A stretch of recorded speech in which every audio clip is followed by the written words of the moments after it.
স্বপ্না, আমি এগুলো কি দেখতাছি? তুমি এই জায়গায় পায়ের উপরে পা তুলে বইরছ আর আমার ভাই কাজ করতেছে। আপনি আমার ভুল বুঝতেছেন। আরে ভাইয়া, তুমি ভাবিরে শুধু শুধু ভুল বুঝছো না, তুমি আমার কথা আগে শোনো।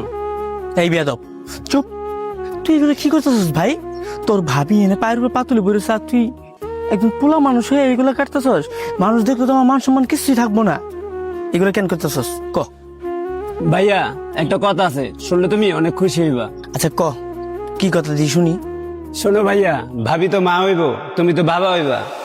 আরে তুই কস কি? সত্যি? তুমি উঠছো কেন? এখানে বসো। তুমি একদম চুপ করে বসে থাকো। আজকের পর থেকে তোমার কাজ করা লাগবে না। শফিক, আমি এই সংসার যত কাজ আছে সব করবো। কাপড় ধোয়া থেকে শুরু করে ঘর বাড়ি ঝাড়ু দেয়া, কাপড় চোপড় ধোয়া, সবকিছু আমরা করবো। কি ভাই, করবি না তুই? হ ভাই, তোমারও কাজ করা লাগবে না, সংসারের কাজ আমি একলা করবো। তুমি ভাবিরে খেয়াল রাখো।